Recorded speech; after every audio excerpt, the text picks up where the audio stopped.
Totoo bang patay na si Isabel? Huwag mo sabihing umiinom ka dahil kay Isabel. May pinagsamahan din kami ng tao. Minahal ko din siya. Ikaw naman kasi, hindi ka pa sa akin naniwala noon. Alam mo, huwag mo nang pigilan yung sarili mo. Kasi palay na yung lumalapit sa'yo. Ay, nadaglag sinagaling ako sa'yo. Nagkaanak tayo. Nagkasakit si Maymay noon, kaya napilitan ako mag-surrogate kay Scarlett. Hindi ko man lang mapaglaban yung anak ko. Gaganti ako. Gusto ko hanggang sa impyerno niya maramdaman niya yung paghihiganti ko sa kanya. Pagkatapos ng nangyari sa atin, aartehan mo ako ngayon na parang inosente ka. I'm sorry, Scarlett. Hindi na maulit to. Akala mo lang hindi na mauulit. Pero pagkatapos ng nangyari sa atin, sigurado ako babalik-balik ka. Tuturuan kita para maging matapang. Tabuo ang loob mo. Matuto kang magtimpi sa oras na kailangan mo. Pero kailangan matuto ka rin lumaba para walang makaapak sa'yo. Ang taas-taas ng kumpiyansa mo sa akin. Natatakot tuloy ako na baka hindi ko ma-meet yung gusto mo. Bawal ang salitang takot sa atin. Pwede lang yung guts, determination, at lakas ng loob.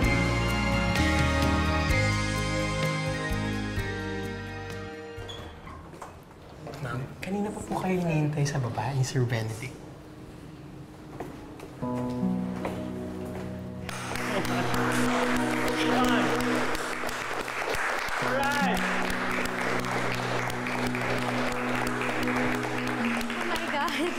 Congratulations!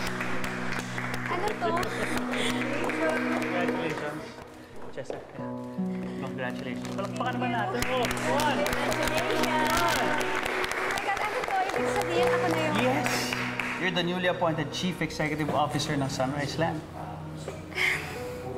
Diyos ko, maraming salamat sa blessing. Ano ba? I told you so. Imagine, bago ka pa lang sa industriyang ito, but look at your accomplishments. 3 projects in 1 year? All successful? You really made it. You really made it. Benedict, salamat. Alam mo, hindi ko mararating tong tagumpay na to kung hindi dahil sa tulong mo. Umpisa pa lang yan, Isabel. Are you ready for more? Umpisa pa lang at kulang pa para maabot ko yung milya-milyang yaman ni Scarlett. That's a spirit. Yan yung Isabel na nakilala ko at ginusto ko dati.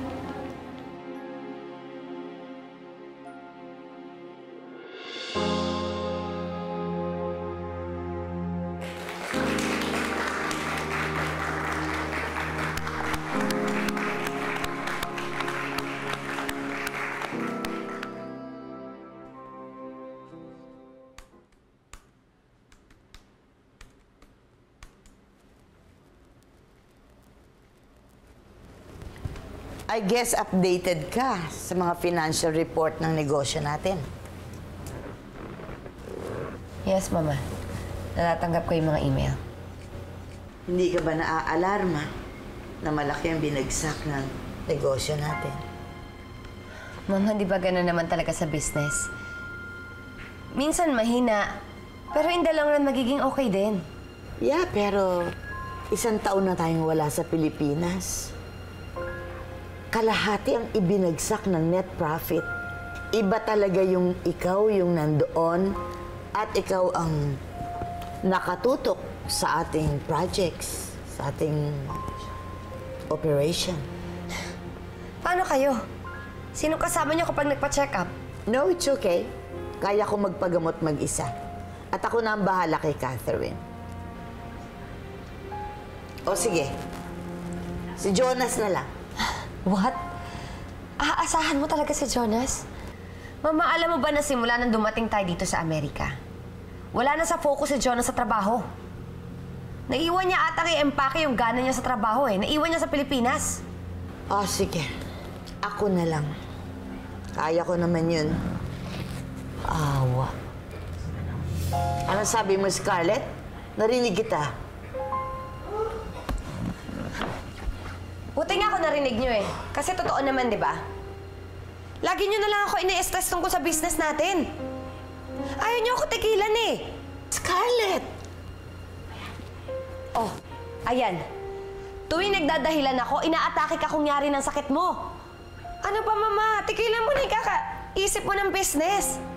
Kahit nandito tayo tatakbo yung business natin, matakot na lang kayo pag nalugi na.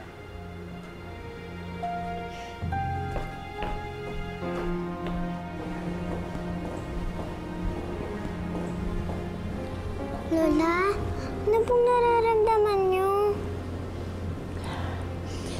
Hindi, wala. Okay na ako. Sigurado po ba kayo? Gusto niyo po ba ng tubig? Hindi. Yakapin mo na lang ako.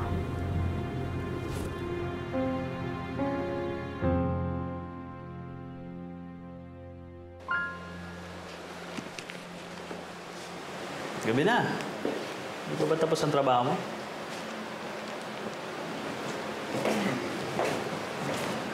Actually, tapos na ako. Mag-relax na lang ako. Parami na parami ang pera mo. Sooner, dadami pa yan. Oo nga eh. Nagkakaroon na ako ng ipon. Pero sayang naman. Bakit sayang?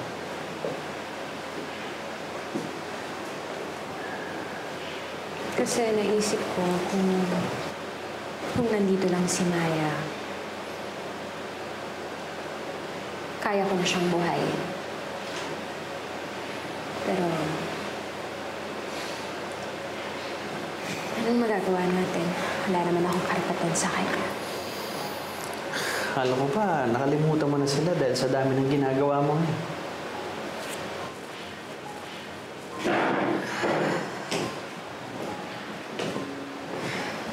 Isang taon na nakalipas. Pero buhay na buhay pa rin yung pakiramdam ko. Yung galit ko kay Scarlett, hindi pa rin nawawala. Hindi ko talaga alam kung anong mangyayari kapag nagkita kami, kung anong magagawa ko sa kanya sa galit.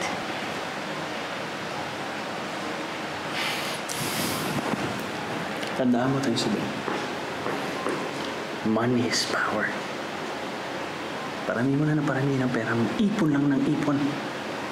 At kapag nasa taas ka na, mas madali ang laban kapag tinitignan mo ng paibaba ang mga kalaban mo. And with all these things that's happening, I can see it coming. Sana nga, Benedict. Dahil hindi na ako makapag-antay sa araw na yun.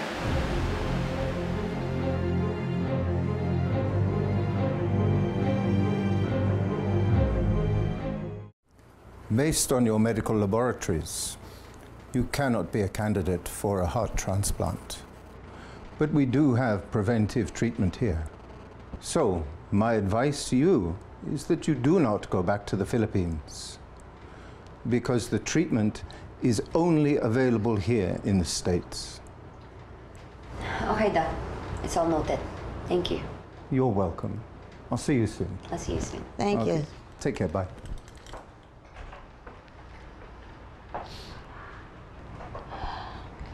Lola, ano po sabi ng doktor? Dito daw ako sa Amerika magpagamot. Mami po kasi. Dapat hindi niyo na po kinagalit si Lola. Catherine, shut up. Wala kang karapatan na turuan ako kung anong dapat kong gawin. Simula ngayon, hindi ako makikinig sa opinion mo. Manahimik ka. Scarlett, di ka dapat ganyan magsalita sa bata. Mama, magtatalo na naman ba tayo? Anak ko si Catherine at alam ko kung paano ko siya didisiplinahin. Ayoko matulad na lang siya sa mga bata dito na sumasagot sa magulang. Ay, naku. Siya na nga kayo maglola.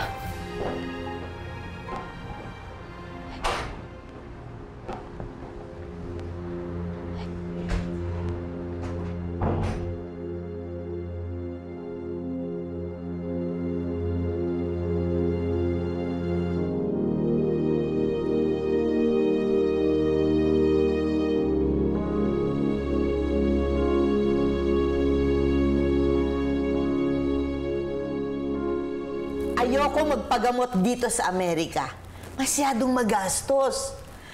Sa halip na gastosin ko ang pera sa pagpapagamot, edi ipunin na lang natin yung pera para sa future ni Catherine.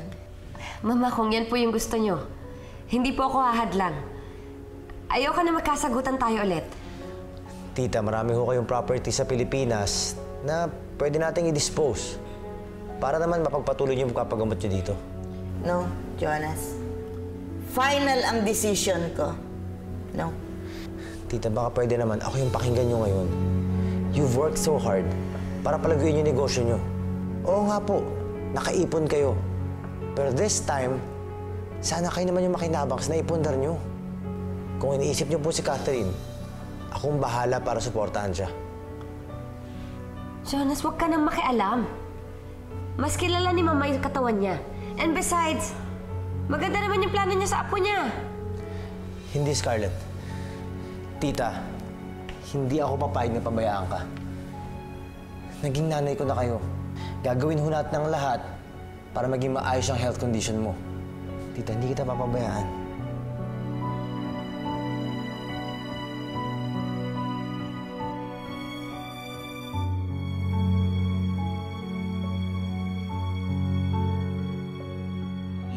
Dahan-dahan, ha? Oo.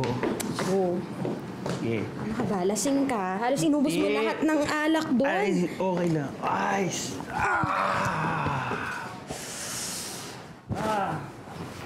You know why? Because I'm a party animal.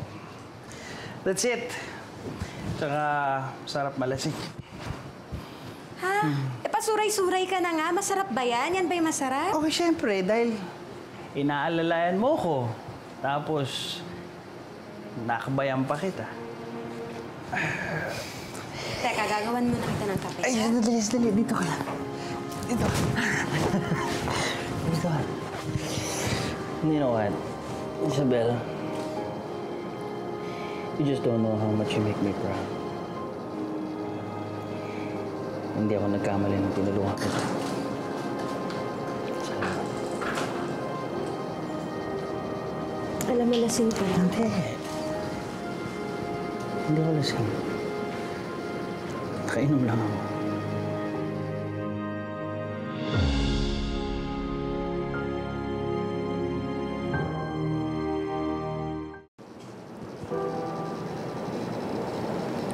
Benedict? Huwag ka matakot. Mahal kita.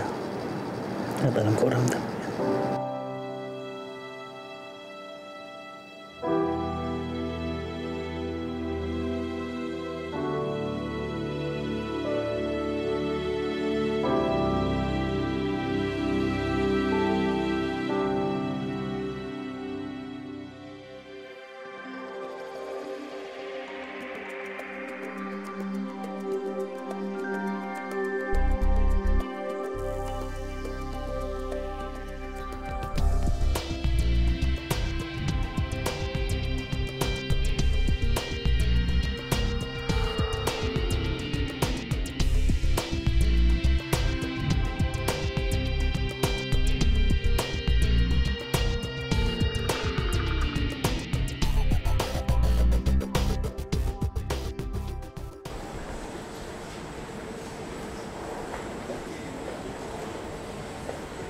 Nasaan si Catherine?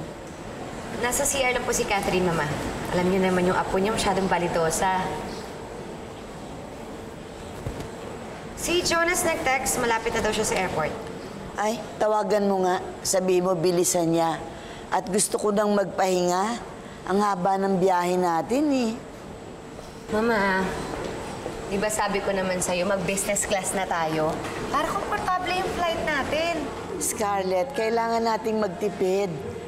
Eh kung hindi nga lang badal sa negosyo, hindi pa ako uuwi ng Pilipinas. Sabi ko naman kasi sa inyo, kaya ko nang asikasuhin yung negosyo natin dito sa Pilipinas. Dapat doon ka na lang sa Amerika.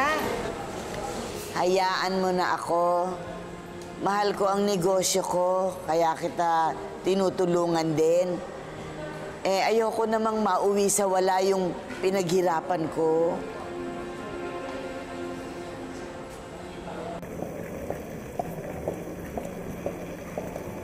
Come on, hurry up. Kanina pa nag-aantay si Benedict doon. Madam, mabilis na nga po yung lakad ko eh. Nasaan na ba si Catherine? Ang tagal ng bata yun. O, ayan na pala. Bakit ang tagal mo sa banyo? Gusto mo kumain na po? Lola, can't you remember, kakakain lang po natin kanina sa aeroplano. Puro pagkain po kayo dyan Sorry po ha. Malilimutin na ang lola. Akalang ka ako gusto mo kumain. Fine, ulit-ulit lang kasi. Catherine, masaya ka ba? Nandito ka na sa Pilipinas? Nasanay na po ako dun sa States tapos pinilit niyo na po ako pumunta dito. Sumasagot ka sa mami mo? Ay, saan ba sina Jonas?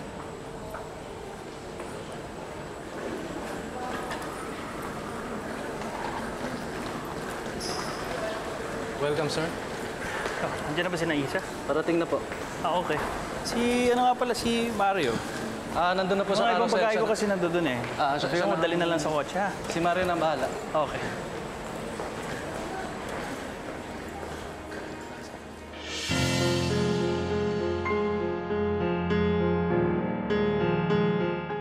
Salubungin na natin si Isa dun. Tara na. Matagal pa ba yung sundo natin? Bumalik na lang po kaya tayo ng States. Are you crazy? Si Mama magpapagaling dito sa Pilipinas. Ako aasikasuhin ko yung business natin. Kaya nga pinauna ko si Jonas para may ihanda na yan yung mga aasikasuhin ko. And what about me? Anong gagawin ko po dito? Bakit, Apo? Ayaw mo ba kaming kasama dito sa Pilipinas? Anong gagawin mo? Mag-aral ka. Dito na tayo titira. Kung namimiss mo yung mga kaibigan mo sa States, edi kaibiganin mo lahat ng teenagers dito sa Pilipinas. Madam, Sir Benedict! Sir Ben! Hey! Oh my God! How are you?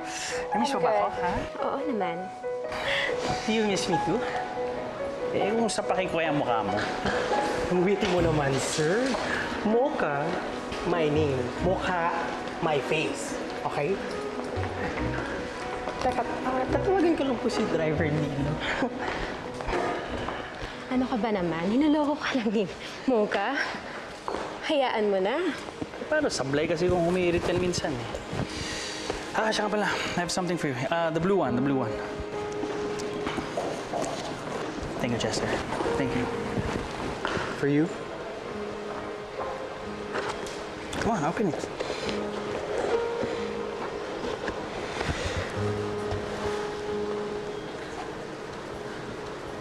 Wow, ang ganda. It's a fertility symbol. Nabili ko yan sa isang museum sa New Jersey.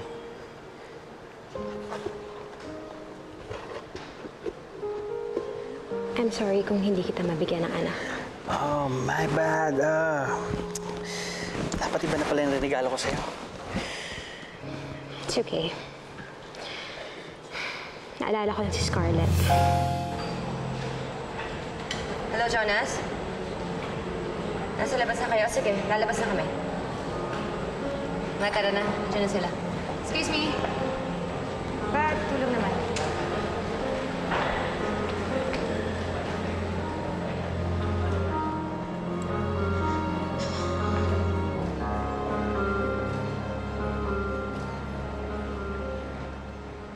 Dahil sa tangka niyang pagpatay sa akin, naapektuhan tuloy yung matres ko.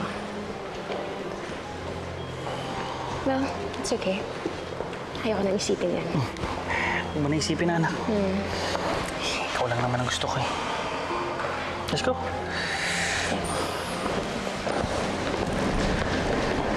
Hello, Jonas. Palabas na kami.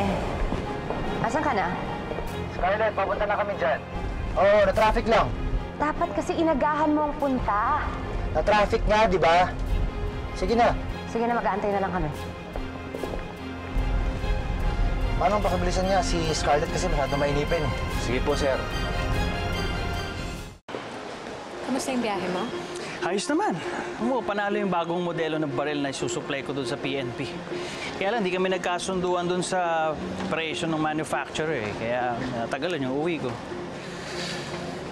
Oo nga eh. Ang tagal mong hindi umuwi na hindi mo naabutan yung groundbreaking ng bago kong project sa Tagaytay. Wait, kamusta yung turnout ng project? What? Tell me.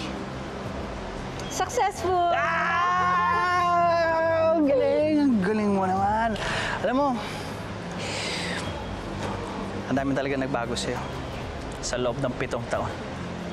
Bukod sa maganda ka, mayaman, matapang, at matatag ka pa. Subukan kaya nila kayong apihin ka. Alam mo, sa dami ng blessings sa buhay ko, ang gusto ko lang, ang buhay ko tahimik. Unless, kung may wawalang hiyalan naman sa akin. Alam mo, yan yung sinasabi ko sa'yo. Sir, madam, andito na po yung mga kotse. Yeah. Tara Sige. na. Go to the mansion. Okay. Tara, let's go, let's go, let's go.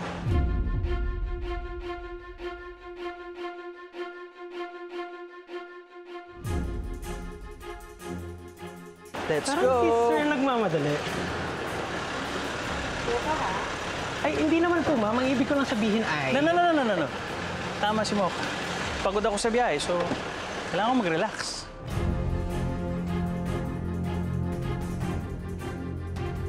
Kailangan mag-relax, di ba? Dumiretso na tayo Let's go. sa bahay. Sa bahay tayo diretso. Sumuka talaga.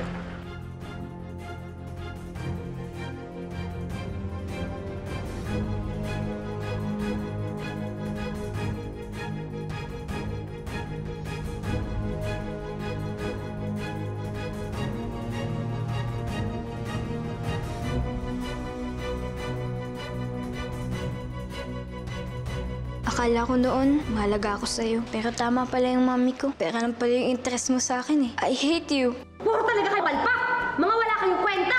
Excuse me po, huwag lang po masyadong maingay kasi po na-stop yung sa kabila. Sino ba yung maarte niyan? Turuan mo kaya ng leksyon? Bagay talaga sila, no? Gwapo, saka maganda eh. Pero alam niyo na ba yung kwento? Nakapit daw yung babae, kaya yumaman. Meron pa palang gentleman sa panahon ngayon.